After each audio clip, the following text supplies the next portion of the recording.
जय भोले बाबा की। आज हम सोमवार का व्रत है हमारा। हम आपको व्रत कथा सुनाएंगे।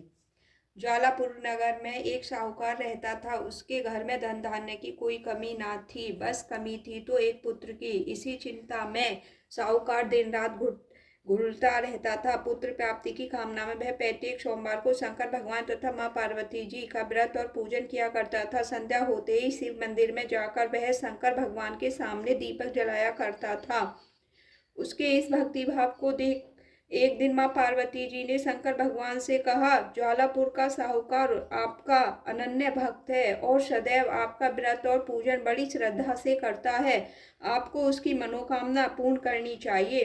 पार्वती जी का आग्रह शंकर भगवान टाल न सके और बोले, हे पार्वती, उस साहूकार के कोई पुत्र नहीं है। विधि के विधान अनुसार उसको भाग्य में पुत्र न होने पर भी मैं उसे पुत्र प्राप्ति का वर देता हूँ, परंतु उस पुत्र की आयु केवल 12 वर्ष की ही होगी। इसके पश्चात वह मृत्यु को प्राप्त हो जाएगा। शिव और पार्वती का यह वार्तालाप साहूकार सुन रहा था। पुत्र प्राप्ति के वरदान के बारे में जानकर न तो उसे कोई विशेष प्रसन्नता हुई और न ही दुख।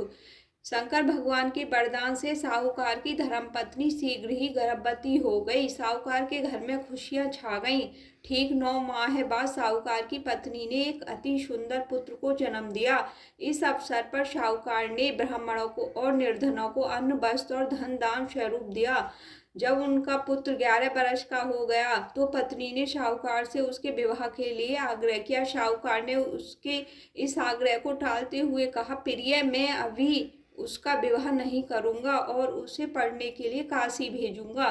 साहूकार के इस निर्णय पर पत्नी को दुख तो बहुत हुआ, लेकिन उसने इसका कोई विरोध नहीं किया। तब साहूकार ने अपने साले को बुलाकर उसे बहुत सा धन देकर कहा, तुम अपने भांजे को पढ़ने के लिए काशी ले जाओ।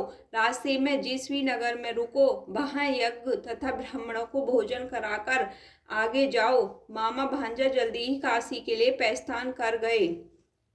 काशी की ओर यात्रा करते हुए वह दोनों प्रतापनगर पहुंचे। उस नगर के राजा की बेटी के विवाह के उपलक्ष्य में नगर को बहुत अच्छी तरह सजाया हुआ था। एक विशाल मैदान में बड़े बड़े सामियाने लगाकर बारात को वहां ठहराया गया था। दोनों मामा भांजे उस बारात को देखने गए। तभी दूल्हे के पिता ने साहूकार के सुंदर बेटे को देखा और अपने एक सेवक को भेजकर दोनों को अपने सामियाने में बुलाया। राजा अपने जिस बेटे की बारात लेकर राजकुमारी से विवाह के लिए आया था वह एक आंख से काना था। वैसे राजा ने शहरे की बड़ी बड़ी लड़ियों के पीछे उसके चेहरे को छिपा दिया था, लेकिन वह इस बात से बहुत चिंतित था कि उसके बेटे के काने होने का पता राजा को चल गया तो वह विवाह से इनकार कर देगा और बारात वापस लौटा देगा। वर के पिता ने मामा भांजे को जब सारी बात बताकर बार बार उस लड़के को दूल्हा बनाने का आग्रह किया तो मामा ने स्वीकार कर लिया। साहूकार के बेटे को दूल्हा बनाकर राजा की बेटी से विवाह करा दिया गया। फेरों और कन्यादान का कार्य समाप्त होने पर बारात वापस सामियाने में पहुंच गई। केवल साहूकार का बेटा वहीं रह गया। साहूकार का बेटा जब सुबह उठा तो उसने वहां से निकलने से पहले पलंग पर सोई हुई राजकुमारी की ओढ़नी पर एक कागज लगा दिया। उस कागज पर उसने लिखा था, तुम्हारा विवाह तो मेरे साथ हुआ है, परंतु जिस दूल्हे के साथ तुम्हें विदा किया जाएगा वह काना है। मैं उच्च शिक्षा के लिए काशी जा रहा हूँ। जब सुबह राजकुमारी सोकर उठी तो उसने अपनी ओढ़नी पर लगा कागज जल्दी से खोलकर पढ़ा। पढ़कर राजकुमारी सन्न रह गई। उसी समय राजकुमारी ने अपने पिता को सारी बात बताई।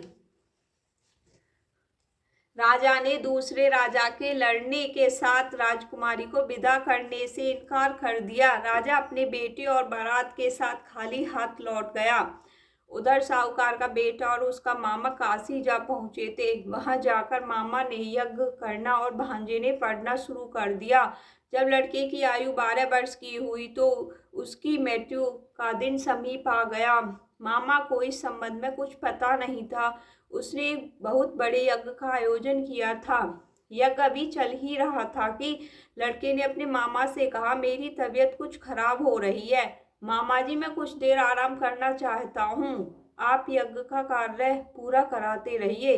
लड़का अपने कक्ष में जाकर लेट गया। शंकर भगवान के वरदान के अनुसार लेटे ही लेटे उसके प्राण पखेरु उड़ गए। यज्ञ के बीच में मामा ने कक्ष में जाकर लड़के को जब मृत अवस्था में देखा तो उसे बहुत दुख हुआ, लेकिन यज्ञ में विघ्न पड़ने के डर से उसने स्वयं पर संयम रखा और इस बात की चर्चा किसी से नहीं की। ब्राह्मणों के जाने के बाद उसने रोना पीटना आरंभ कर दिया। संयोग बस उसी समय से पार्वती जी यज्ञ स्थल के ऊपर से गुजरे। शंकर भगवान और पार्वती जी ने समीप जाकर देखा तो उन्होंने उस साहूकार के मृत बेटे को फौरन पहचान लिया। पार्वती जी कहने लगी, भगवान, यह तो ज्वालापुर के साहूकार का वही बेटा है जो आपके वरदान से पैदा हुआ था। प्राणनाथ, किसी भी तरह साहूकार के इस बेटे को जीवित कीजिए, नहीं तो इसके माता पिता तड़प तड़प कर मर जाएंगे। पार्वती जी के आग्रह को शंकर भगवान टाल न सके और उस लड़के को जीवित कर दिया। साहूकार का पुत्र ओम नमः शिवाय कहता हुआ उठ बैठा। शिव और पार्वती कैलाश पर्वत को चले गए। कुछ दिनों बाद मामा भांजा दोनों पुनः प्रतापनगर पहुंचे। वहां पहुंचकर मामा भांजे ने यज्ञ किया।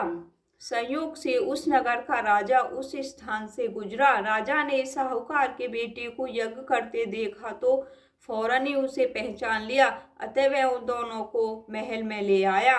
कुछ दिन उन्हें महल में रखकर दोनों का खूब आदर सत्कार किया और फिर बहुत सा धन, बहुमूल्य स्वर्ण आभूषण और वस्त्र देकर राजकुमारी के साथ उन्हें विदा किया। दास दासियों के अलावा उनकी सुरक्षा के लिए बहुत से सैनिक भी साथ भेजे।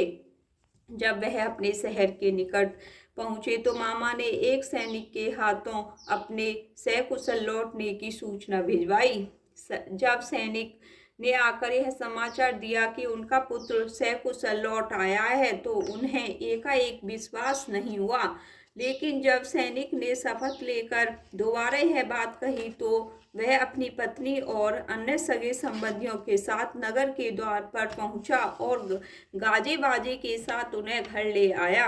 राजकुमारी से बेटे के विवाह की सूचना ने उसकी खुशियां दोगुनी कर दी थीं।